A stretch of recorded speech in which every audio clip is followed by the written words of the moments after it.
state of hip hop, from being a fan? You gotta adjust to the change of the sound. You have to adjust to the change of what hip hop is to you, because, you know, I was 15 and the bigger boys was on Power 106. And a lot of that was Snoop and Dre, and then of course coming up was... He broke a lot of records, by the way. Exactly. You know what I mean? So now, as a fan, if I, you know, I would still enjoy it. I still like getting dumb in the club, you know what I'm saying? I still like, you know, it's just changing with the, yeah, just changing with the time. Exactly, you gotta stay relevant. That's the key word, relevant. How do you wind up on Love and Hip Hop? Like, how do you wind up on Love and Hip Hop, who, by the way, look, Mona Scott, dear friend of mine. How do you wind up on Love and Hip Hop Hollywood? Because I never would expect it. Right? I don't think a lot of people would. Actually, a lot of people told me not to do it, believe it or not. And I mean, I get their concerns. You know, everybody has their concerns about me. They protect me, they want to love me, and want to protect me. I'm usually like this. Someone says, don't do something, I do it. Right, and that's what I feel too, because I feel like you got to trust me. Right. You got to trust me to know that I'm not going to do anything to really feel like I'm going to damage my brand. Right. And I always felt that a lot of people knew my voice in the city, and this was a really good opportunity for us to really just know the face. Especially on a show called Love and Hip Hop Hollywood. And you wind up on it. And I wind up on it. So look, a lot of people want to be a brand, they want to do this, accomplish this. I always say, I don't want to look at the candy, I want to look at the candy factory. Yeah.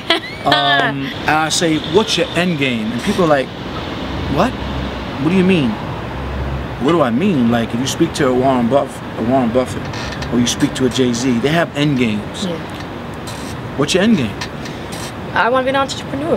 Definitely a... Well, you are already, because you're doing TV, music, clothing lines, but go on. Well, I want that factory. I want the empire, for sure. I definitely want that empire. And you go, you know, a lot of failures come with it, but that's obviously success. We both know that.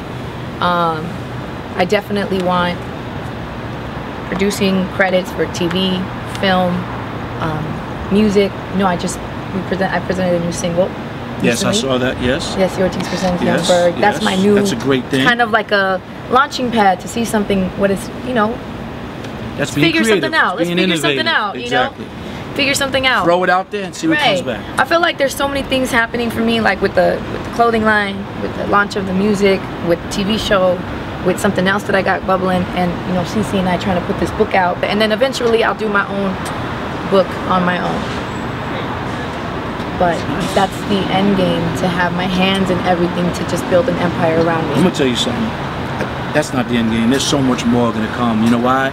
Because you're focused and you're positive. Being in venture capital. And you're humble. And you got a good spirit, and that's why, like, things will come. And just by listening to your story, how things come to you, there's more and more things gonna come to you. People want to work with people who are humble. So look, shout out Power 106.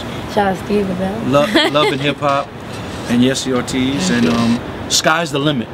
Don't take no for an answer, don't give up. I'm humbled and appreciative that you came onto the show. Man, so thank you, Steve. Oh, thank you. Love is love. I'm Yesi Ortiz, and you are tuned in live with Steve LOBEL.